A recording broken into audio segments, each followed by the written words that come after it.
Ya, masuk ke episode 40 berapa? 45 ya insyaallah, yaitu larangan menamakan diri kita dengan hakim para hakim, raja diraja dan sebagainya. Jadi kita nggak boleh menamakan diri kita dengan nama-nama tersebut ya. Ini reja di reja ya si reja ya reja punten ya reja di reja mah sigana eta mah plesetan Sundanya, tapi nggak dimaksudkan raja di raja kayaknya sih ya. Raja para raja, hakim para hakim, terus apa lagi kira ya? Ya pokoknya yang menunjukkan kalau dia adalah pemimpinnya para pemimpin gitu. Nah itu tuh nggak boleh kita ngomong kayak gitu, oke? Nggak boleh menamakan seseorang dengan seperti itu. Itu bab yang akan kita bahas, dan pekan lalu kita udah bahas tentang apa? Masih ingat pembahasan pekan lalu? Tentang apa? Larangan mencela waktu. Harap kalian benar-benar bisa mendengarkannya lagi buat yang belum mendengarkannya. Dan sekarang kita akan masuk ke bab baru insyaallah.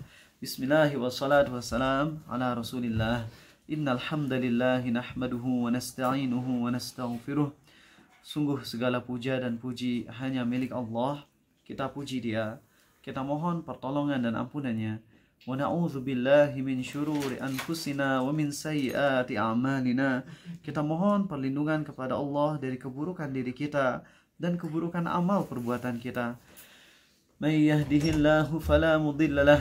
Barang siapa yang Allah beri hidayah, tak akan ada seorang pun yang bisa menyesatkan. Wa may yudlil fala hadiyalah. Dan barang siapa yang Allah sesatkan, tak akan ada seorang pun yang bisa memberi petunjuk. Asyhadu an la ilaha illallah. Aku bersaksi tiada Tuhan yang berhak disembah dengan benar kecuali Allah. Wa asyhadu anna Muhammadan abduhu wa rasuluh.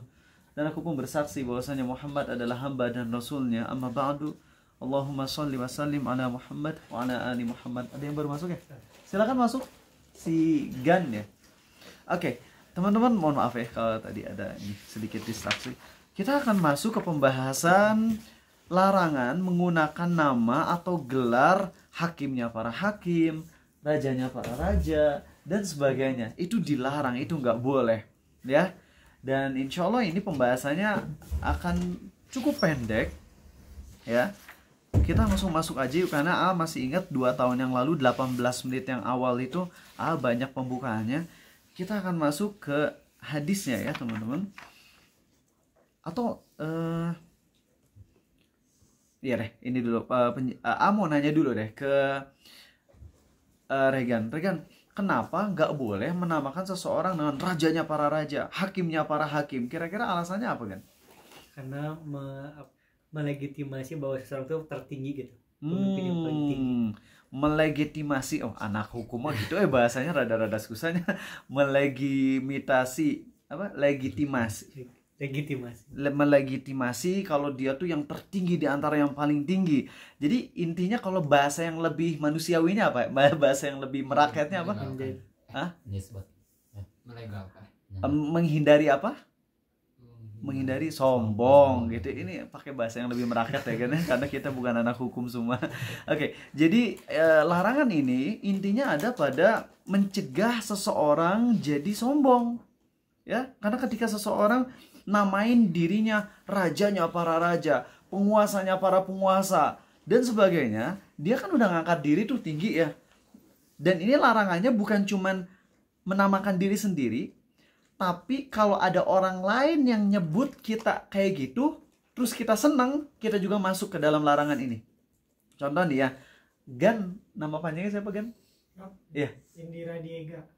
Indira Diega Gan, ya Indi, Ga, India, Perindavan, oke. Indi. Atau Gan aja. Kamu Gan ngomong ke Arizal ini adalah rajanya para raja. Terus bilang yes. Berarti dosa tuh si Gan dosa besar, pun dosa besar. Karena ridho digituin gitu. Dan hati-hati teman-teman, hamba itu posisinya harusnya adalah tawadu, rendah hati, gak boleh sombong. Nah oke, kita sekarang akan bahas hadis-hadisnya ya teman-teman. Yang pertama adalah hadis sahih riwayat Bukhari nomor 6206, Muslim nomor 2143, di mana Nabi kita SAW bersabda, sesungguhnya nama yang paling hina di sisi Allah adalah seseorang yang menamakan dirinya rajanya para raja. Padahal tidak ada raja yang sesungguhnya selain Allah. Oke, begitupun nama Syahansyah. Ini bahasa Persia ya, yaitu rajanya para raja dan yang sejenisnya, hakimnya para hakim ya.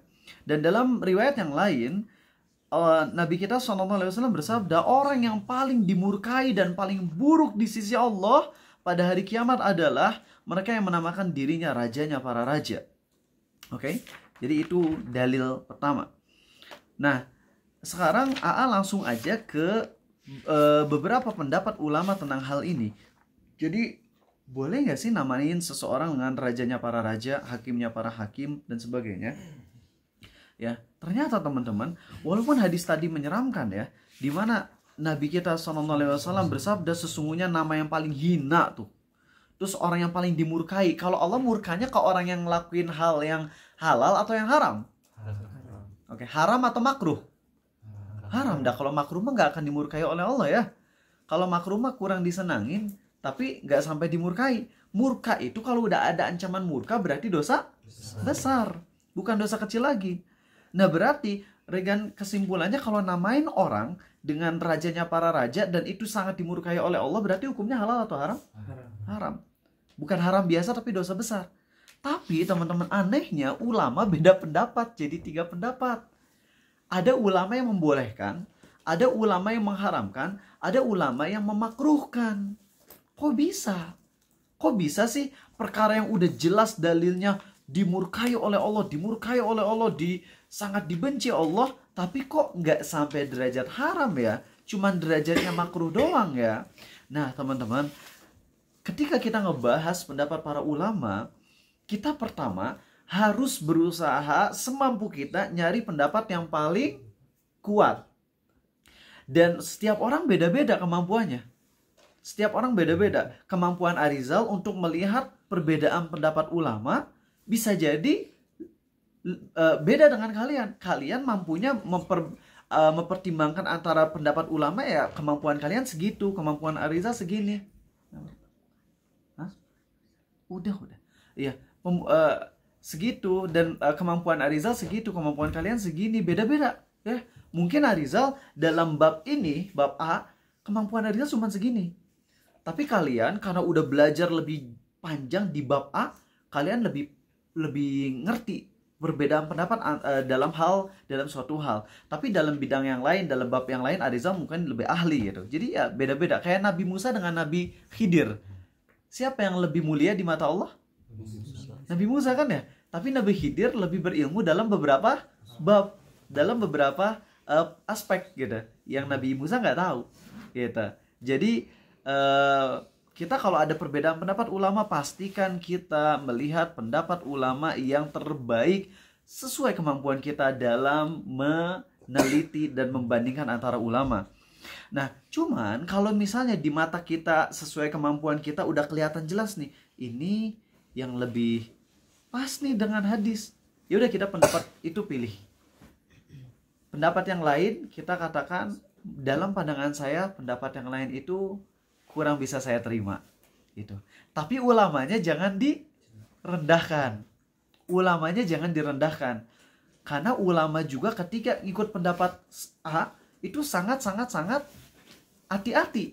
Sebagai contoh aja teman-teman, ini ingin lebih membuka wawasan kita, bukan bermaksud untuk akhirnya meremehkan syariat ya. Dan hati-hati juga kalian ketika ngedenger dari Arizal ini, takutnya jadi ada unsur perendahan syariat ya. Bismillah. Kita sangat tahu tentang syariat diperintahkannya untuk menjaga jenggot. Dan pendapat mayoritas ulama adalah gak boleh dipotong ya. Dan di situ ulama beda pendapat boleh atau enggak memotong sesuatu yang lebih dari segini. Nah teman-teman, tapi kenapa dalam mazhab Syafi'i kok bisa-bisanya mazhab yang sangat luar biasa, kaidah fikihnya sangat dalam, tapi kok bisa-bisanya dalam mazhab Syafi'i berpendapat memotong jenggot itu hukumnya apa? Makruh, nggak sampai haram. Dan itu pendapat mu'tamad. Mu'tamad itu artinya pendapat resmi, mazhab Syafi'i kan aneh gitu lah. Imam Syafi'inya keras, nggak boleh motong jenggot, tapi ternyata pendapat mazhab resminya makruh, nggak sampai haram.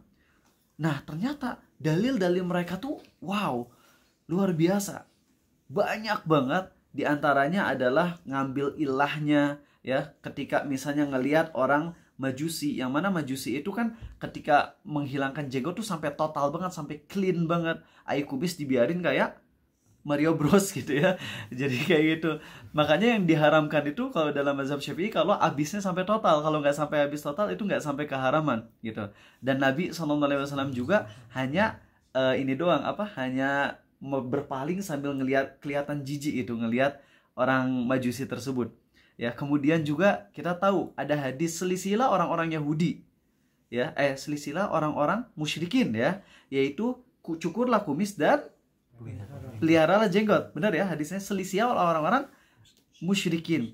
Nah, apakah kalimat selisihilah bermakna wajib?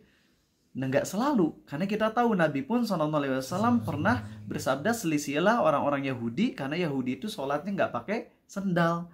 Tapi ternyata Nabi sendiri SAW kadang pakai sendal, kadang enggak. Intinya teman-teman, nggak mau bahas panjang lebar ke dalam fikihnya, karena nantinya bakalan banyak perbedaan pendapat dan banyak gak sepakat juga tentunya. Sangat paham. Tapi intinya ketika ulama beda pendapat, mereka nggak asal-asalan ngambil kesimpulan. Dan ketika kita udah berusaha nyari sesuai dengan yang kita yakini, ikuti itu. Dan kalau ternyata yang kita yakini haram, tapi kita malah malah ngelakuin dosanya. Kita misalnya meyakini ini haram, tapi kita masih suka ngelakuin keharaman tersebut, ya istighfar. Jangan malah ngambil pendapat sengaja gitu. Saya mah yakin itu haram, tapi karena saya belum bisa ninggalin dosa itu, mending sekarang mah ikutan yang pendapat halal aja deh. Gak bisa kayak gitu teman-teman. Contohnya ya, salaman sama guru non mahram perempuan kan haram ya. Apalagi guru-guru yang sepantar dengan kita. Dan sekarang mau guru-gurunya udah beda generasi teman-teman. Guru-guru SMP SMA sekarang teh wajahnya sama dengan anak-anak SMA gitu ya. Entah karena faktor skincare atau apa, tapi sama itu teh ya, muda-muda banget. Nah, salaman tuh nggak boleh.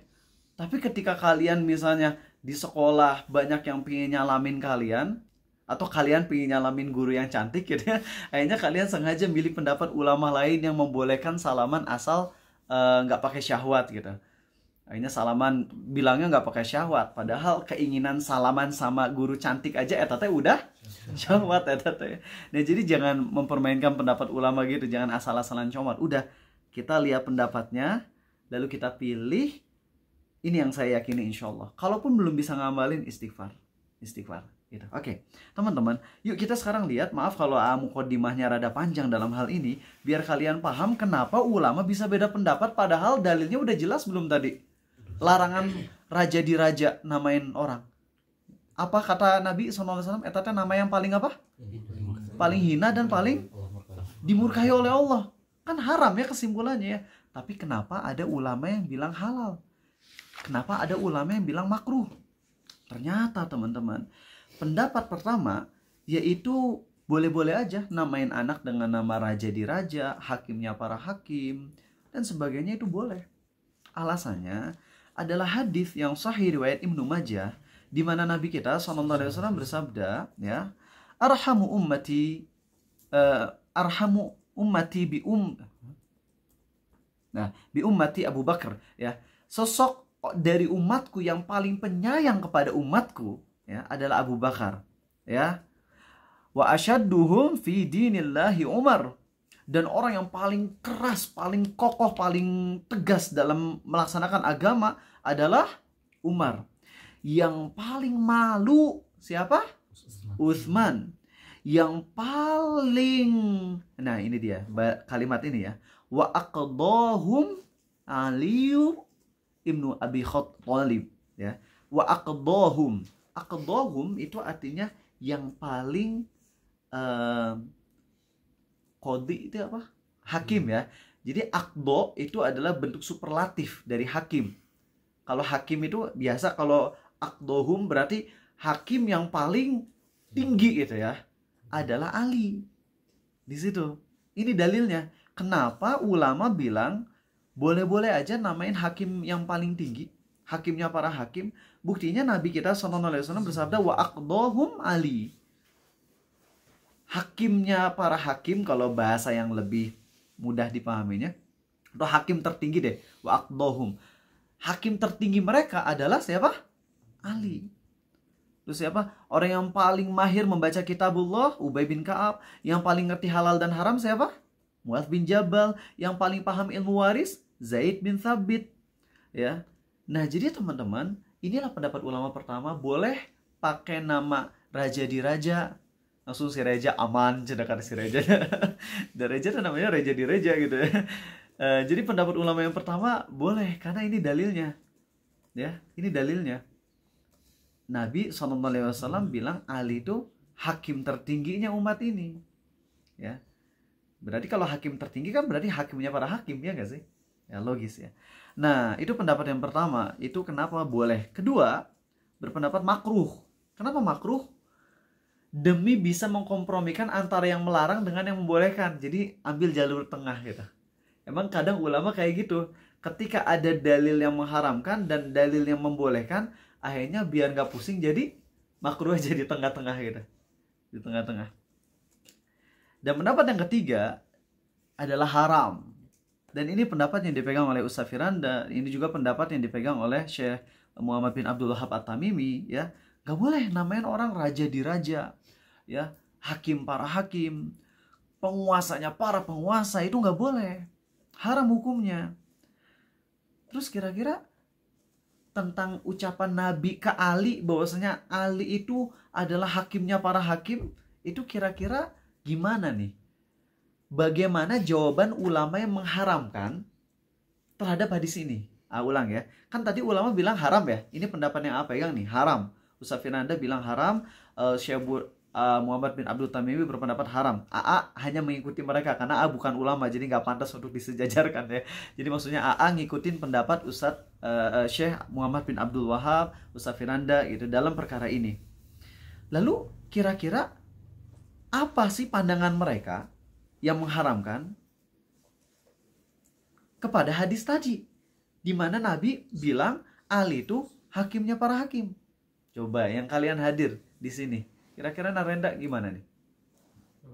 Yang diharamkan. Iya, mereka kan mengharamkan, tapi kan ada hadis yang membolehkan. Kira-kira gimana cara mereka untuk meluruskan hadis yang tadi? Bukan meluruskan, untuk menjawab. Kan ada ulama yang menghalalkan bilang, iya ada hadis yang ini boleh. Terus ulama yang mengharamkan bilang, kan tadi haram, ada dimurkai oleh Allah. Nah kira-kira ulama yang bilang haram, gimana ngedebat yang menghalalkannya gitu? Mungkin maksud Nabi itu nggak apa sih, saking hakimnya Ali itu kalimat hiperbola lah. Kalimat hiperbola, Jadi oke. nggak ada maksud untuk menyamai Allah dengan Ali. Nggak ada maksud menyamai Allah dengan Ali dengan Allah ya. Nah, itu kalimat hiperbola. Hampir lah, cuma belum tepat banget. Regan bisa nggak? Mungkin di sisi yang lain sih ngecek dari sanadnya sahih atau enggak, hadis. Dicek dari sanadnya. Ini udah masuk ke mustalah hadis ya. Jangan-jangan hadisnya nggak disepakati ulama sahihnya mungkin ya gitu ya. Kira-kira Fahri? Khususan doang. Kekhususan, jadi cuman Ali doang yang boleh kayak gitu ya. Yang lain nggak boleh gitu. Oke, baik. Di sini udah ada yang ngejawab ya dari kolom chat ya. Jadi teman-teman, Nabi kita SAW bersabda dari wa aqdahum. Orang yang paling hakim di antara para hakim, hakimnya para hakim di kalangan mereka, hakimnya para hakim di kalangan mereka. Kalau di kalangan mereka berarti di kalangan siapa? Sahabat atau di kalangan manusia. Yang gak boleh tuh ngomong hakimnya para hakim titik, general gitu. Adapun kalau kita batasi hakimnya para hakim di negeri Indonesia, itu boleh, gak apa-apa. Rajanya para raja di dunia, boleh. Jadi kalau misalnya ngomong si Fahri rajanya para raja, gak boleh, haram. Tapi kalau bilang Fahri adalah rajanya para raja di dunia, boleh. Ngerti ya? Raffi adalah hakimnya para hakim. Boleh nggak ngomong gitu? Haram. Tapi kalau ngomong Raffi hakimnya para hakim di rumah, nggak ada yang lain soalnya gitu ya. Nggak ada hakim yang lain di rumah. Boleh. Jadi kalau kita batasi ruang lingkupnya, misalnya di rumah, di RT, di lurah, di negara, bahkan di bumi, itu masih boleh. Tapi kalau nggak pakai kalimat pembatasan itu nggak boleh, haram. Makanya tadi Nabi bersabdanya bukan Ali itu hakimnya para hakim, tapi apa? Ali itu hakimnya para hakim di kalangan mereka. Ngerti? Jadi inilah pembahasan tentang masalah halal haramnya. Sekarang kita membahas yang lebih dalamnya teman-teman ya. Yaitu apa sih alasan Nabi kita SAW melarang ucapan hakimnya para hakim. Jadi inti dari larangannya tadi kita udah bahas di awal, yaitu larangan untuk sombong. Dan apapun yang berpotensi membuat kita jadi sombong, itu tuh dilarang. Makanya teman-teman, kalian yang oleh Allah dikasih dunia, itu jangan flexing yang di dalam flexing itunya kalian ngelontarin kalimat sombong walaupun canda. Memang sih kalau kalimatnya canda tanpa sombong sama sekali mungkin masih sah-sah aja. Tapi dari mana kita tahu kalau kita bersih banget dari kalimat tersebut kita lah? Dari mana? Ya. Kalau Aisyah mengatakan aku adalah istri yang paling cantik di antara istri Nabi SAW, kita sangat berbaik sangka pada ibu kita Aisyah. Karena emang Aisyah memang secara fakta paling cantik. Yang mensajajarinya adalah Zainab dan juga Sofia. Ya. Tapi kalau kita misalnya kayak gitu bilang saya ini yang paling ganteng sambil nyombongin gitu. Kalau emang fakta misalnya di kelas gitu ya, semuanya wajahnya itu di bawah 0, di bawah 0 astagfirullah minus gitu ya. Sedangkan Anda 2 nilainya dari 10 ya, dan itu berdasarkan kesepakatan para wanita di kelas. Ya masih mungkin aja ngomong, tapi itu pun bukan dengan bahas sombong. Bilang aja kata teman-teman sih aku yang paling ganteng di kelas, soalnya yang lain lebih acak-acakan mukanya misalnya kayak gitu. Tapi jangan juga ngomong kayak gitu ya, parah gitu. Ngomong gitu udah jelek gitu. Ngomong kayak gitu udah buruk kalimatnya. Cuman kalau misalnya kita menyengaja dengan bahasa atau nada yang sombong, itu tuh jangan teman-teman. Jangan serem, karena takutnya tuh dengan main-main tersisipi sombong dan akhirnya masuk neraka. Dan kita tahu ya, apa aja sih balasan bagi orang-orang yang sombong. Nabi kita SAW bersabda, la yadkhulul jannah man kana fi qalbihi mithqalu dzarratin min kibr. Tidak akan masuk surga orang yang di dalam hatinya ada sedikit pun kesombongan. Kesombongan gak ada. Dan kita tahu ya, kesombongan yang paling sering terjadi itu apa? Di antara kita deh, nolak nasihat. Nolak nasihat. Ingat, nolak nasihat tuh beda dengan marah kepada cara nasihatin, tuh beda. Ya. Tapi nolak nasihat tuh misalnya kayak gini. Fahri ngomong ke Arizal teh kenapa sih kalau misalnya sholat terlalu ngebut gitu ya. Terus bilang, ngapain kamu nasihatin saya? Saya ini udah ahli sholat. 30 tahun saya sholat. Dari usia 2 tahun udah sholat tadi saya gitu. 30 tahun udah mulai sholat, udah ahli. Itu sombong. Tapi kalau misalnya Fahri nasihatin Arizal, sholatnya salah misalnya, dan Fahri misalnya nasihatin Arizal tapi dengan cara yang keras banget, kemudian marah ke Fahri, tapi di dalam marah ke Fahrinya tidak ada unsur sama sekali nolak nasihat, kalau itu nggak apa-apa gitu ya. Atuh Fahri aing nasehatin teh tong kitu-kitu pisan atuh, bahasanya meni kasar, meni gak sopan. Tapi kalau dari nasihatnya enggak mengkritisi sama sekali nasihatnya. Paham ya? Jadi yang kita pastikan kalau kita dikasih nasihat tuh kita terima. Kalaupun kita mau menasehati balik, pastikan yang kita nasehatin balik itu bukan kebenarannya. Bukan isi nasihat yang benarnya, tapi misalnya kita nasehatin efek buruk dari nasihat yang enggak tepat gitu. Ya. Kemudian apalagi misalnya cara penyampaiannya, itu yang kita kritisi balik. Tapi kalau isi nasihatnya udah benar, itu jangan kita tolak. Karena menolak isi nasihat itu sangat buruk. Nabi kita SAW bersabda bahwasanya salah satu kalimat atau di antara kalimat yang paling Allah murkai adalah ketika seseorang disuruh untuk bertakwalah pada Allah, dia malah balas, urus aja urusan dirimu sendiri. Udah, kamu, saya. Gak usah urusan saya. Itu tuh kalimat yang dimurkai oleh Allah banget. Jadi yang harus kita lakukan apa? Kalau misalnya dinasehatin, terima, alhamdulillah, makasih. Saya belum bisa ngamalin ini, tapi saya juga mau nasehatin kamu. Kamu kalau nasehatin jangan gini dong. Nah itu boleh. Itu boleh. Dulu pernah Imam Malik dinasehatin sama seseorang, Imam Malik itu salah satu kata deh. Huruf apa? Ada yang tahu nggak kisahnya? Lupa, ini terkenal kok di kajian-kajiannya. Jadi Imam Malik pernah lagi ngisi kajian, kemudian salah satu kata atau satu huruf. Langsung ada orang yang nasehatin. Imam Malik langsung nasehatin balik. Dia nasehatin aku tentang satu kata ini, tapi dianya sendiri nggak becus dalam perkara yang lebih besar darinya gitu. Nah, Imam Malik menolak nasihat nggak? Bukan menolak nasihat, tapi terheran-heran aja. Kok bisa ada orang yang nasehatin untuk perkara yang kecil, yang remeh-temeh dinasehatin, tapi perkara yang besar yang dia masih ngelakuin, kok enggak gitu loh. Nah itu dia, kisah tentang nahu, tentang ilmu nahu gitu. Jadi Imam Malik dinasehatin tentang kesalahan Imam Malik ketika menyampaikan itu ceramah gitu ya, ada dari sisi nahunya ada yang salah, langsung Imam Malik terheran-heran gitu. Jadi ketika marah balik, kita nasehatin orang, terus orang marahin ke kita balik, jangan dulu berkesimpulan kita dia tuh nolak nasihat ya. Ulang. Misalnya nih biar lebih gampang ya, Gemilang nasehatin Arizal ya, terus nasehatin balik, bahkan marah. Jangan memvonis kalau Arizal menolak nasihat. Paham nggak? Karena ketika marah balik ke Gemilang, itu bisa jadi marahnya bukan karena menolak nasihat, tapi marah karena momen nggak tepat gitu. Karena kamu nih nasehatin momennya nggak tepat, malah memperkeruh suasana. Atau kedua apa? Caranya nggak tepat gitu. Bisa dipahami ya.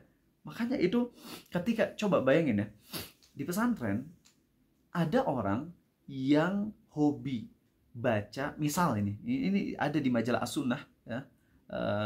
Ini salah satu majalah terbaik yang diproduksi dari tahun 2010-an ya, sama ini ikhwan-ikhwan salafiyin.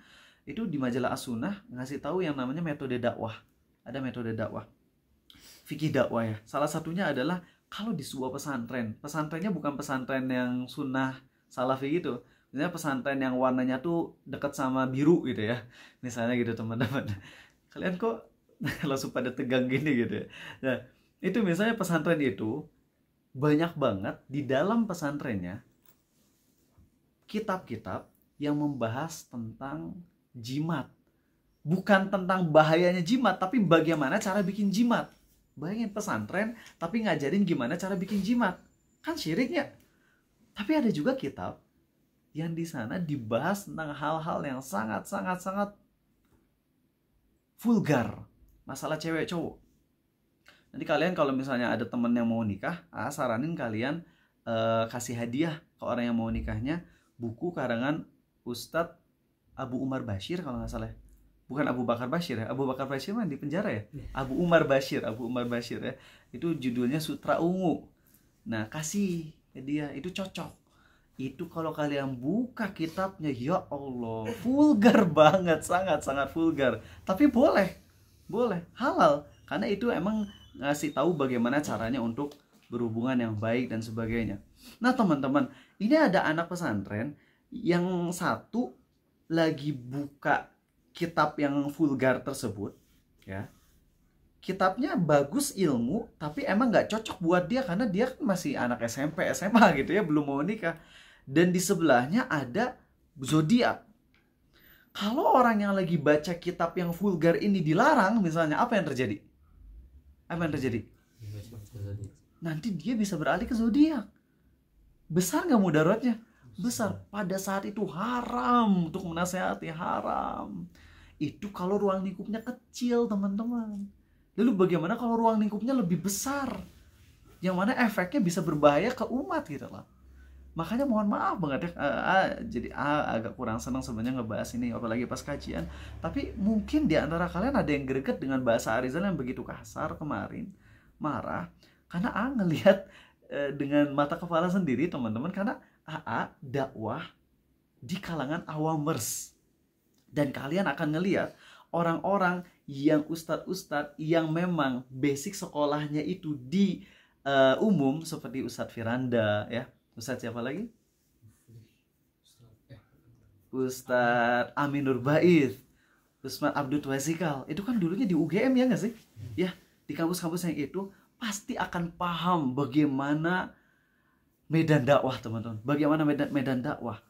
kita aja kalau pakai mazhab Hambali, nih ya, di Indonesia yang muslim berapa persen KTP-nya? 80% aja anggap ya. Tapi yang sholatnya 5 waktu tuh berapa persen tahu? Pernah didata? Kurang lebih berapa persen tahu? Cuman 20%. Kalau ngikut mazhab Hambali berarti yang muslim berapa persen? 20%. Yang lain itu bukan muslim walaupun KTP-nya muslim. Ini kalau kita pakai mazhab Hambali yang mengkafirkan orang yang nggak sholat gitu ya. Dan sekarang di Indonesia udah terbentuk mindset terutama dari kalangan pemuda yang nggak belajar Islam, bahwasanya Islam itu sangat ketat, dikit-dikit haram, dikit-dikit haram, dikit-dikit haram. Kira-kira teman-teman, kita udah tahu bagaimana mindset mayoritas pemuda berdasarkan apa yang Ariza lihat di lapangan ketika ada dakwah tabligh akbar di sekolah-sekolah umum. Orang-orang ini pada ngeri sama Islam, dimana ketika ngebahas ini haram, ini haram, ini haram, ini haram, ini haram, ini haram. Lalu ketika ada sesuatu yang sifatnya halal, dikritisi. Jangan kayak gitu mulu dong, nggak pantas misalnya. Kira-kira efeknya kepada anak-anak mudanya baik atau buruk? Buruk. Mereka akan semakin takut gitu. Orang-orang akan semakin takut. Ih, kok Islam ketat banget ya?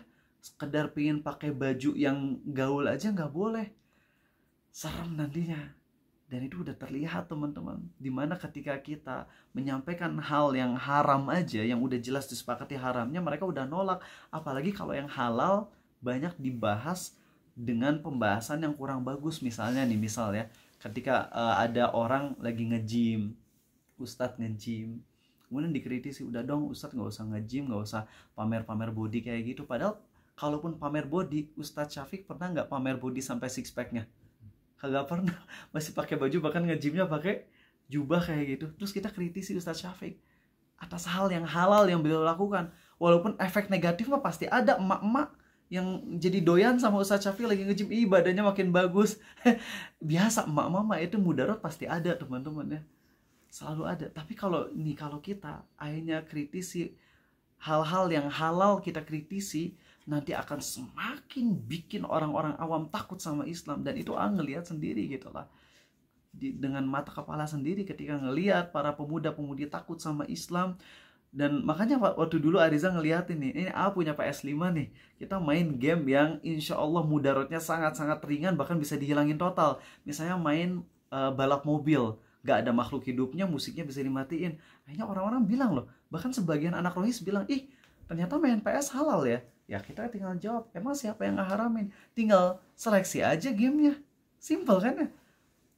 Dan ini jauh lebih bagus daripada kamu ke bioskop nonton film-film yang gak jelas, yang akidahnya rusak. Mending main PS yang bisa benar-benar dinetralisir dari keharaman-keharamannya.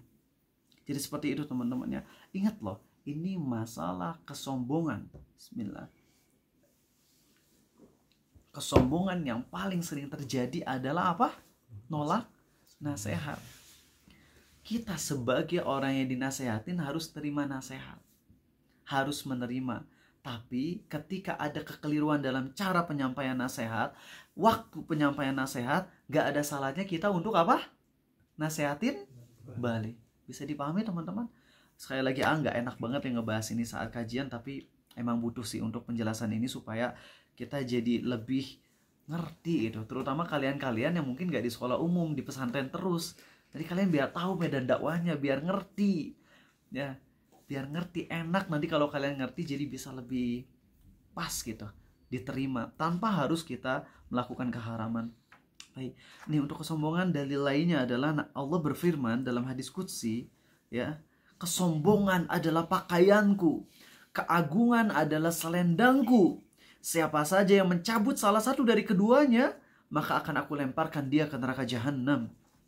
Kemudian selanjutnya teman-teman, hadis di mana Allah berfirman, Nabi SAW bersabda, yuhsyarul mutakabbiruna yaumal qiyamati, orang-orang yang sombong akan dikumpulkan pada hari kiamat dalam wujud manusia sebesar semut. Ya, sebesar semut. Jadi tubuhnya manusia tapi segede semut. Jadi orang yang sombong tuh di hari kiamat bakalan jadi segede semut walaupun tubuhnya manusia. Mereka akan diliputi dengan kehinaan dari segala macam arah dan mereka akan digiring ke sebuah penjara di neraka jahanam yang namanya bulas. Bukan gulas, permen. Kalau gulas pakai bulas. Ke neraka jahanam yang namanya bulas, penjara. Dan neraka itu apinya meliputi mereka dan mereka akan diberi minum dari tinatul khobal, ya, yaitu tinatul khobal ini ada 3 penafsiran ulama. Yang pertama, mohon maaf bangetnya, muntahan penghuni neraka, ya, dan itu muntah, busuk, mendidih. Pendapat kedua adalah orang kalau misalnya ada bisul kemudian dipeletusin, muncul apa? Nanah yang mendidih, yang busuk. Ketiga adalah, maaf sekali, cairan dari kemaluan wanita pelacur penghuni neraka. Yang keluar dari kemaluannya itu cairan yang sangat menjijikan, bau dan mendidih juga. Itulah tinatul khobal, dan itu adalah hal yang sangat menyeramkan buat orang-orang yang sombong. Nah, kemudian ada lagi teman-teman bentuk kesombongan yang harus hati-hati, ya, yaitu jangan sampai kita ingin orang-orang nyambut kita dengan cara berdiri. Itu jangan. Kalau kita datang kemudian ada orang-orang yang berdiri tanpa kita minta, ya udah. Tapi kalau misalnya bisa nyuruh mereka untuk duduk, itu lebih bagus, ya. Adapun kalau kita yang minta, datang, berdiri kalian semua, hati-hati. Sahabat Nabi SAW sangat mencintai beliau, tapi para sahabat gak berani berdiri untuk nyambut beliau. Kenapa? Karena takut Nabi itu paling gak suka kalau disambut dengan cara berdiri. Dan beliau bersabda dalam hadis yang sahih, teman-teman, riwayat Tirmidzi, barang siapa yang senang orang lain berdiri untuk menghormatinya, maka siap-siap ambil kursi di neraka. Asli ini mah teman-teman terjadi dengan sebagian ustadz. Dulu ngisi di Universitas Garut, Uniga. Ngisi ceramah, beres anak-anak teh pada senang, alhamdulillah dengan izin Allah. Lalu panitianya kaget gitu. Bener saya kaget loh pas datang untuk ngisi kajian. Begitu biasa aja datang dengan biasa gitu, datang ngisi, kami seneng, terus ya keluar dari stage. Sebelum datang di acara sebelumnya itu kami ngundang ngakunya keturunan Nabi SAW. Itu ketika dia datang dan para audiens ngeliatin sambil duduk, marah itu si keturunan Nabinya tuh marah. Sambil bilang, kalian tidak menghormati keturunan Muhammad SAW. Berdiri kalian semua. Audiens pada berdiri semua, kaget gitu.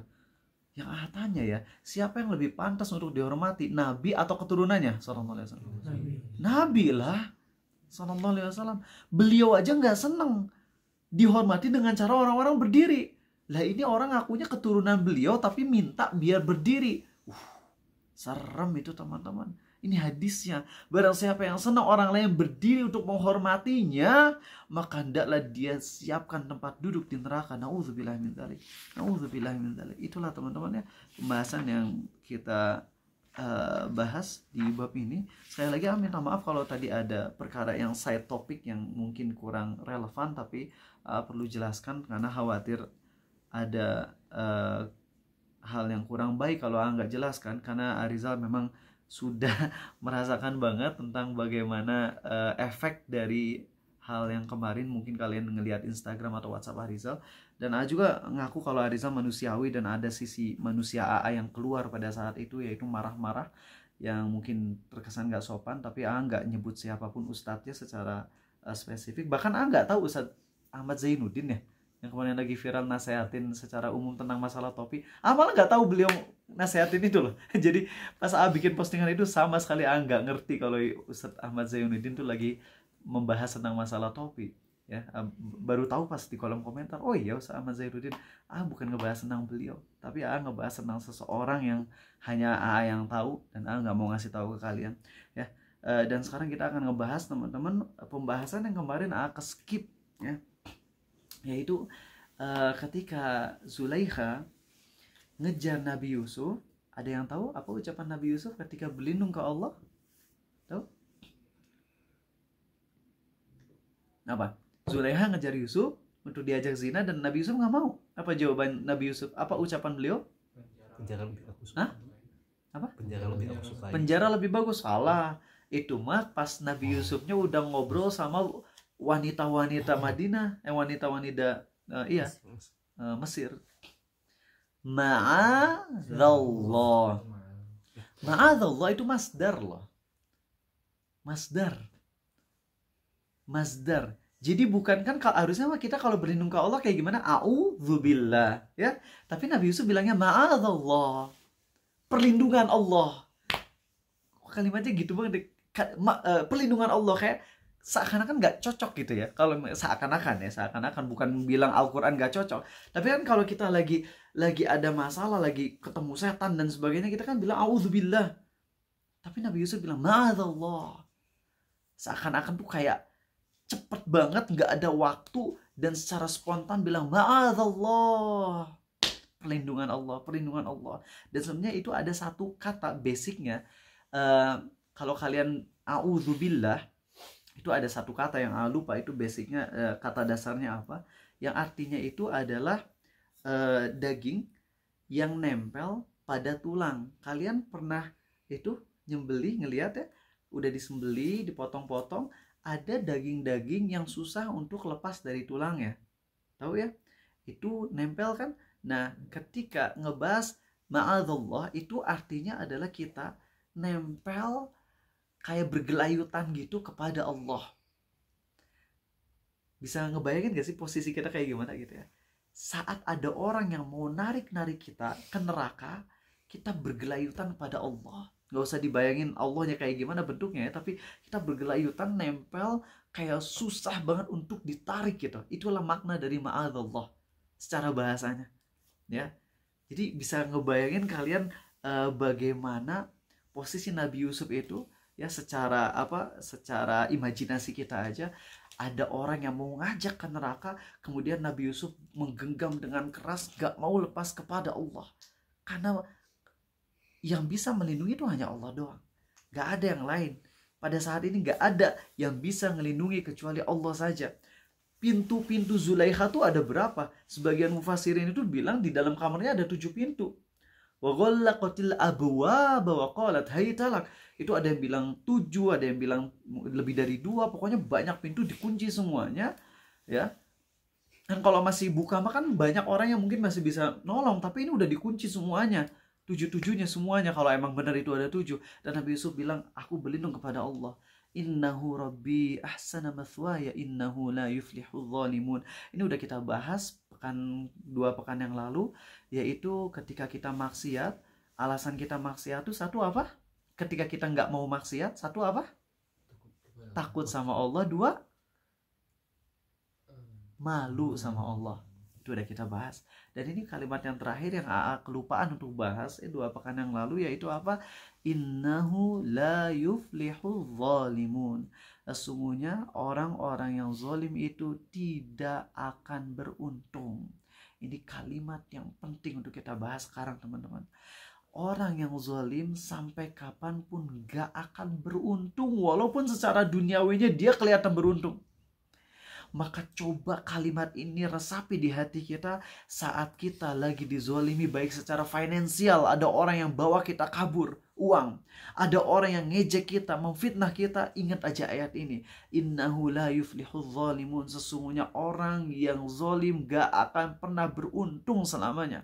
Bos yang zolim gak akan pernah beruntung, karyawan yang zolim gak akan pernah beruntung. Dan di dunia kita gak selalu bisa membalas. Di dunia kita nggak selalu dapat balasan, baik itu kebaikan atau keburukan yang kita lakukan. Tapi di akhirat itu pasti, teman-teman, pasti. Nah, secara spesifik Api ngebahas dosa yang kaitannya dengan orang lain, teman-teman. Tapi dari sisi bagaimana Nabi kita SAW sangat tidak mau ada orang yang dizolimi oleh beliau, ya. Lihat bahasanya ya, Nabi gak mau ada SAW satupun orang yang terzolimi oleh beliau. Dan ini kisah yang sering sampaikan, ya. Untuk kisah yang pertama ini belum terlalu yakin dari segi sanadnya, tapi memang banyak dibahas di kitab sejarah, ya, sirah. Kalau nggak salah di kitab Ushah Firanda juga dibahas tentang salah satu sahabat yang ketika Nabi SAW lagi berpidato, ya, kemudian berkata, siapapun yang pernah aku zalimi, silakan datang kepadaku agar bisa membalas. Dan salah satu dari sahabat Nabi SAW ada yang ngangkat, ya Rasulullah, engkau dulu pernah mencambukku. Dan pada saat itu para sahabat kan kaget gitu. Itu kalau nggak salah adalah khutbah Nabi SAW menjelang beliau wafat, atau beberapa hari sebelumnya, atau di kejadian sebelum khutbah yang menjelang wafat. Karena kita tahu ya, menjelang Nabi wafat SAW, beliau itu berkhutbah dari sekitar subuh sampai menjelang asar atau maghrib, teman-teman. Itu full ngebahas segala sesuatu, kata sahabat.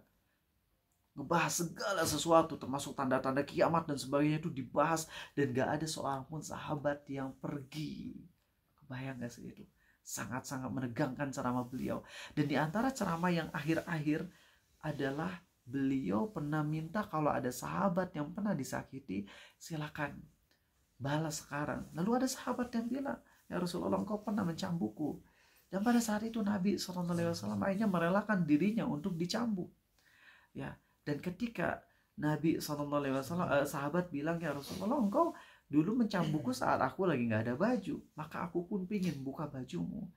Nah itu ketika udah dibuka bajunya, udah nunggu untuk dicambuk, ternyata sahabat nggak mencambuk tapi malah memeluk dan ingin mendapatkan keberkahan kulit sahabat nempel dengan kulit Nabi SAW. Karena kita tahu keringat beliau adalah berkah. Ini hadis ini, kisah ini mungkin kalian sering baca dan kemungkinan besar ada sahih, ya, tapi belum bisa memastikan. Adapun yang kedua yang jelas sahihnya adalah hadis yang disahihkan oleh Syekh Albani yang sering sampaikan ke kalian, dan ingin ngeliatin ke kalian bagaimana sih Nabi kita tuh akhlaknya sampai segini banget gitu loh. Yaitu tentang ketika lagi ada dalam perjalanan, ada sahabat yang pakai sepatu yang sangat-sangat tebal. Anak-anak Polman, ada di sini anak Polman, itu kalau lagi, atau yang anak-anak teknik deh, kalau lagi praktek itu kan harus pakai sepatu yang daya tahannya tuh bisa sampai berapa ton gitu loh. Ya. Nah itu sahabat ada yang pakai sepatu super tebel. Dan Nabi kita SAW tuh keinjek kakinya, karena dalam kondisi banyak orang, Nabi kesakitan, mungkin gak kedengeran tuh sama sahabat, Nabi ngejerit dan sebagainya. Akhirnya Nabi SAW memecut sahabat ini secara spontan gitu, tak gitu. Dan sahabat ini kaget, kenapa aku dicambuk oleh Nabi SAW? Dan itu akhirnya sahabat ini balik ke tenda.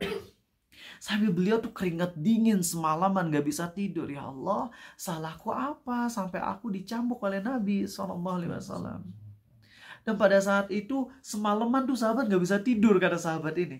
Sahabat yang meriwayatkan hadis ini bilang, semalaman aku gak bisa tidur. Dan ketika di pagi hari ada satu sahabat yang diutus oleh Nabi untuk memanggilku SAW. Pada saat itu aku sudah sangat tegang, karena aku tinggal menunggu keputusan Nabi SAW.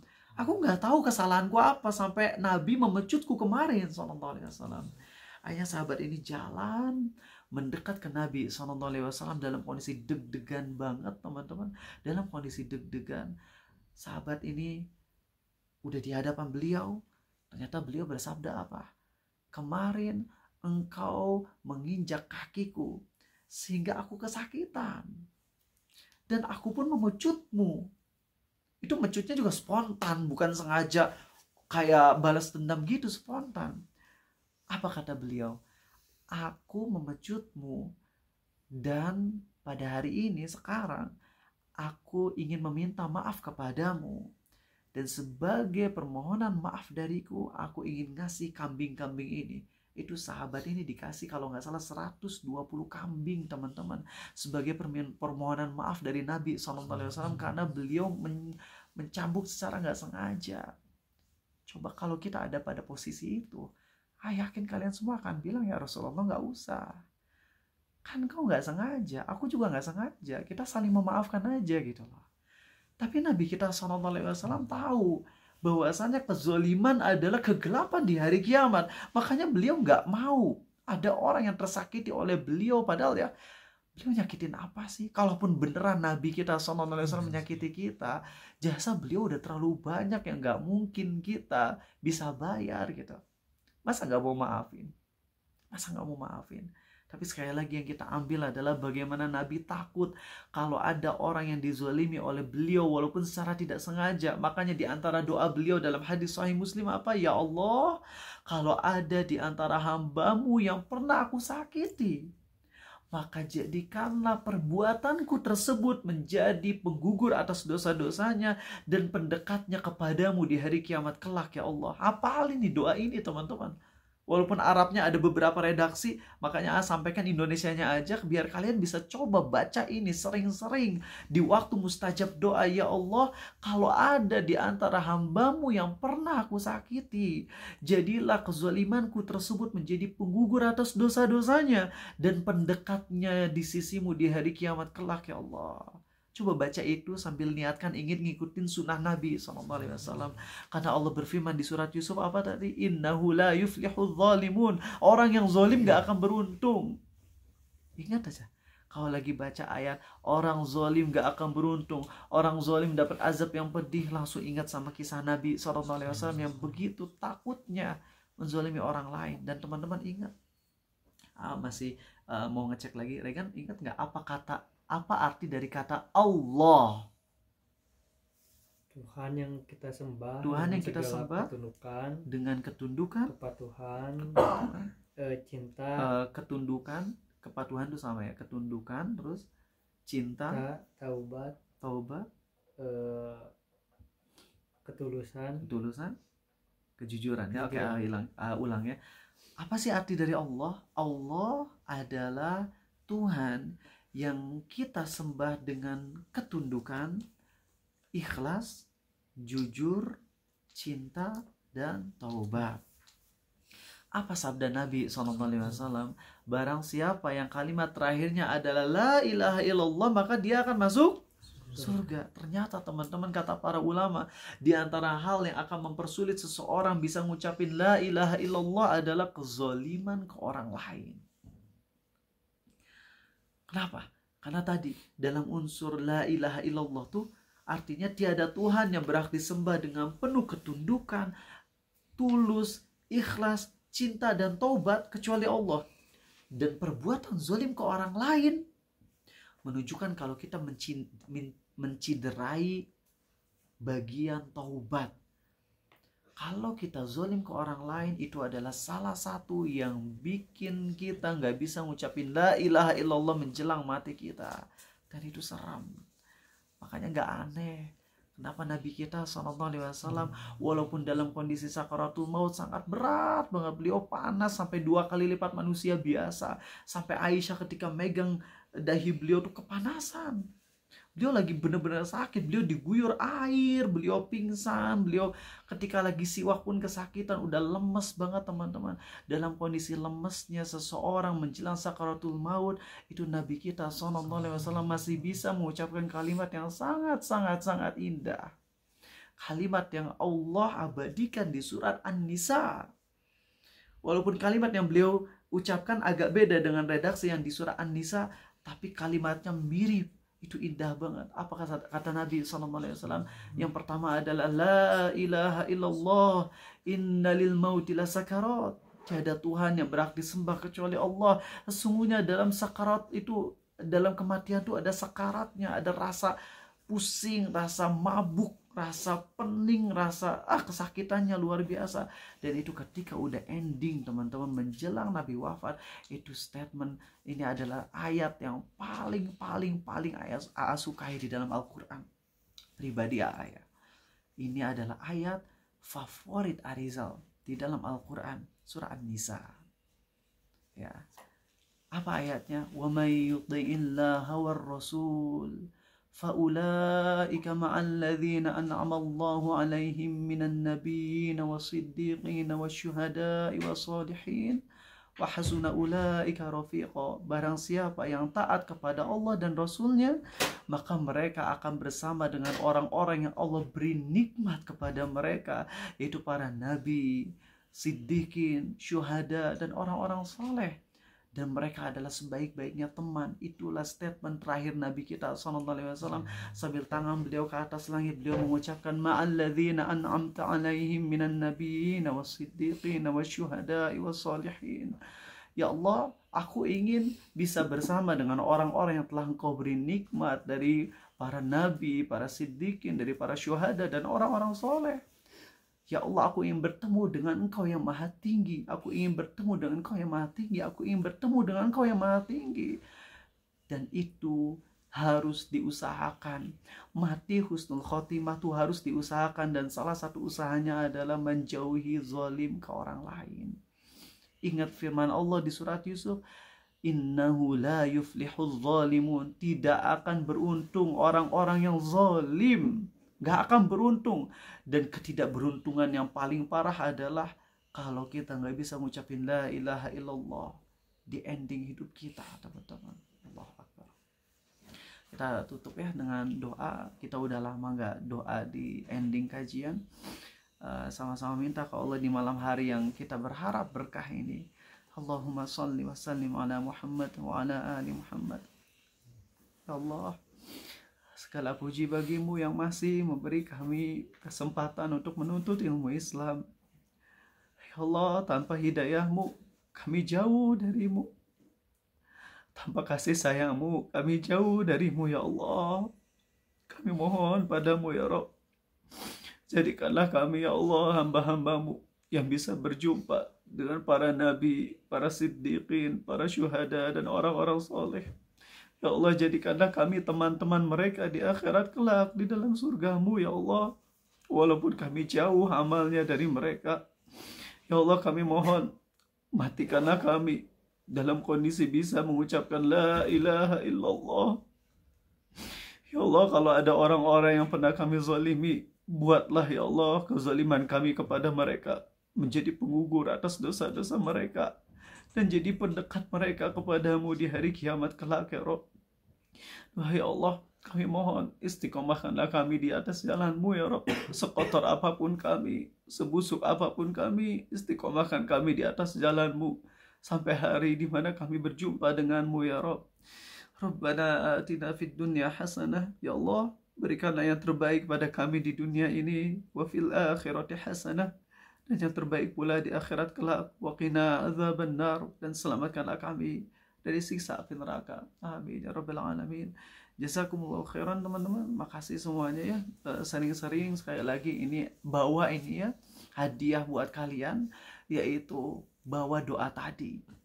Dalam setiap momen diijabahnya doa antara adzan dan qomat sebelum subuh, ya Allah, kalau ada di antara hambamu yang pernah kami zolimi, aku zolimi, jadikanlah kezolimanku pada mereka itu menjadi penggugur dosa dan juga pendekat mereka kepadamu di hari kiamat kelak. Dan ingat pas lagi ngucapin itu, niatkan untuk iktiba kepada Nabi kita SAW. Itu aja dari Arizal. Makasih teman-teman. Kita masuk ke tanya jawab mungkin di 7 menit yang tersisa ya. Makasih. Bagaimana jika ada orang terkait hadis larangan berdiri untuk menyebut orang, gimana kalau kita berdiri untuk salaman? Oh ya, teman-teman, untuk berdiri kalau untuk salaman itu diperbolehkan. Sebagaimana dalam kisah yang sangat indah, di mana diterima taubat dari Ka'ab bin Malik, ya, ketika beliau lari dari perang, nggak ikut perang, kemudian diisolasi oleh Nabi SAW, diboikot 50 hari, dan ketika diterima taubatnya itu Ka'ab bin Malik kan jalan ke masjid.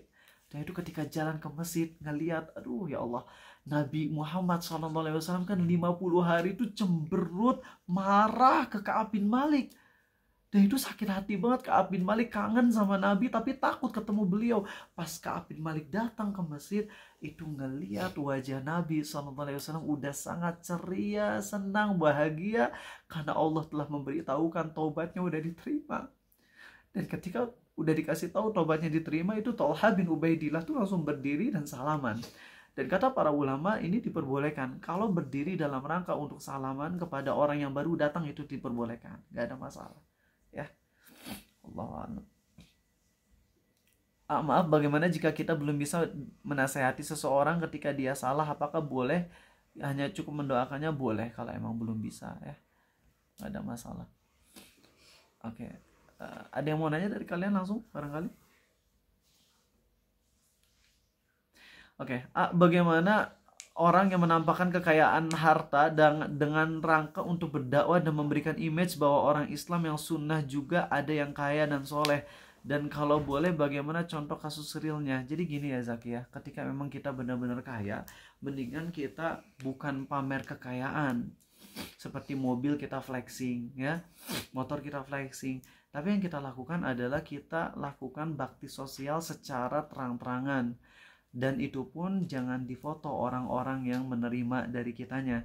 Ya, jadi cukup bakti sosial, terus habis itu mungkin ketika difoto dokumentasi pun di blur orang yang menerimanya, misalnya ini sedekah 50 miliar misalnya kayak gitu, itu boleh ya sesekali, jangan keseringan. Karena oh ya, salah satu yang mencegah dari su'ul khotimah, masih ingat apa? Sedekah sembunyi-sembunyi ya, sedekah sembunyi-sembunyi itu mencegah su'ul khotimah. Jadi banyakin tuh sedekah sembunyi-sembunyi ya, banyakin kesempatan tuh. Maaf, bagaimana jika di sebuah aplikasi marketplace ada program koin gitu yang bernilai uang, salah satunya cara kita dapat koinnya adalah dengan scroll produk rekomendasi di mana nggak tahu ya, nggak tahu. Nah, izin bertanya terkait sombong kepada orang yang sombong itu dalilnya apa? Maksud sombong sebaliknya itu gimana? Apakah ketika sombong balik bisa masuk ke hadis yang tidak masuk surga? Jadi gini ya, sombong itu adalah menolak kebenaran dan merendahkan orang lain, dan itu jelas haram. Adapun sombong dalam artian yang tadi diucapkan oleh sebagian ulama, sombong ke orang sombong itu sedekah, kata sebagian ulama. Nah, maksudnya bukan berarti kita jadi ikut sombong merendahkan, bukan. Ustadz Nuzul dalam pembahasan Tazkiratus Sami dalam sesi tanya jawab membahas tentang kalimat sombong kepada orang sombong adalah sedekah. Maksudnya adalah kita show of force dalam rangka untuk mengkerdilkan kesombongan dia. Contoh, ada orang yang pakai Ferrari misalnya, pakai Ferrari harganya berapa sih? Hah, berapa? 5M. Cuma 5M. Cuma kayak yang aku punya. Ya maksudnya ngiranya cuma 5M ya. Oke. Ferrari 5M. Anggap aja Ferrari 5M. Kemudian dia sombong nih, gue punya Ferrari nih. Ini semua karena kecerdasan gue. Itu kan udah jelas tuh ucapannya Korun tuh ya. Kayak ucapan Korun banget, gue punya ini karena kecerdasan gue. Pas punya baju 1 miliar, hah murah banget gitu ya. Kayak yang dulu-dulu masuk ke penjara tuh, si Crazy Rich yang dari sana tuh. Nah, ketika udah kelihatan banget sombongnya secara terang-terangan di lisan, di gelagat tuh sombong, kita sengaja show of force ke depan dia. Dia bawa Ferrari, kita bawa Lamborghini tipe Spider yang harganya 75 miliar. Ngeng gitu. Pakai baju termahal, mobil super mahal. Habis itu kita bilang, "Assalamualaikum bro, dari Allah." Gitu ya. Jadi fisik kita kayak show off force gitu, show off kayak sombong, tapi pas kita ngomong kita ngingetinnya dia ke Allah, bukan ke kita. Bukan gue juga lebih kaya, bukan gitu ya. Ada orang baru tendangan biasa aja tuh sombong pas main bola, kita akhirnya pakai tendangan pisang. Itu kan tendangan pisang tuh tekniknya tuh susah banget teman-teman ya. Terus kita bilang hadza min fadlillah gitu. Ini dari karunia dari Allah. Nah gitu ya, itu yang dimaksud dengan sombong ke orang yang sombong. Oke, ada lagi yang mau nanya? Satu pertanyaan, ya silakan lagi. Mau nanya tentang tadi sedekah yang sembunyi-sembunyi. Itu tuh maksudnya termasuk kita tuh menyembunyikan sedekah dari orang yang kita beri atau orang-orang yang ada di sekitar kita aja gitu. Misalkan contohnya kita nih sedekah sama orang miskin, kemudian kita menyembunyikan dari keluarga kita. Apakah kita juga harus menyembunyikan dari orang yang kita beri juga gitu? Atau gimana sih? Iya. Oh ya, saya jawab ya Zaki ya. Ini ada pertanyaan bagus dari Faris. Boleh nggak ya ngucapin God, greatest of all time ya? Bagus juga ini pertanyaannya ya. Greatest of all time. Yang ngelihat ya, ketika ngomong God itu tuh kita lagi ngomong di aspek tertentu. Misalnya lagi ngomongin pemain bola kan, dan kita bilang God, itu maksudnya kita God dalam permainan bola kita. Itu yang AA ngelihat ya, yang AA dalam pandangan Arizal gitu. Wallahu alam apakah ada fatwa ulama tentang ini, tapi berdasarkan keterbatasan Arizal ketika kita ngomong goat, yaitu apa goat kambing ya, greatest of all time, itu maksudnya adalah yang terbaik dalam setiap waktu dalam bidangnya gitu, dalam bidang dia, cuman nggak diomongin tuh dalam bidangnya. Nah, ada pun pertanyaan Zaki tentang apa tadi yang udah lupa lagi. Sedekah sembunyi-sembunyi, itu sedekah termasuk sembunyi-sembunyi dari orang yang kita kasihnya. Itu kalau yang mau sembunyi-sembunyi banget tuh, kalau misalnya nggak diketahui sama orang sekitar kita, itu belum dianggap sembunyi-sembunyi banget. Karena ketika kita ngasih kepada orang yang kita kasih, dianya tahu, ada potensi dia ngasih tahu ke orang lain kan, jadi ketahuan gitu. Nah, sembunyi-sembunyi itu yang benar-benar nggak ketahuan sama sekali. Dan itu untuk zaman sekarang bisa nggak sih? Kalau sedekah pakai flip ketahuan nggak? Enggak ya? Nah, itu bisa pakai flip misalnya. Ya, sedekah ke orang lain yang kita tahu misalnya dia soleh, miskin, pakai flip gak ketahuan, itu bisa. Gitu. Ya. Cuman jangan sedekahnya tuh ke ini, ke misalnya ke Alfamart dan sebagainya, karena kalau ada uang masuk beda dengan yang keluar barang, nanti kasihan yang nge-auditnya, jadi capek bikin kerjaan gitu kalau kayak gitu ya. Jadi kalian jangan ngasih uang lebih kepada perusahaan-perusahaan yang emang keuangan tuh masuk ke komputer, karena itu nanti nge-auditnya susah, dikiranya nanti ada uang masuk gak jelas, nanti malah jadi ada perkara gitu ya. Kalau mau ngasih uang tips, langsung aja ke karyawannya kalau emang diizinin sama pihak atasan gitu ya. Oke, itu aja teman-teman, makasih, mudah-mudahan terwakili ya pertanyaannya. Subhanakallahumma wa bihamdik, asyhadu an la ilaha illa anta astaghfiruka wa atubu ilaik.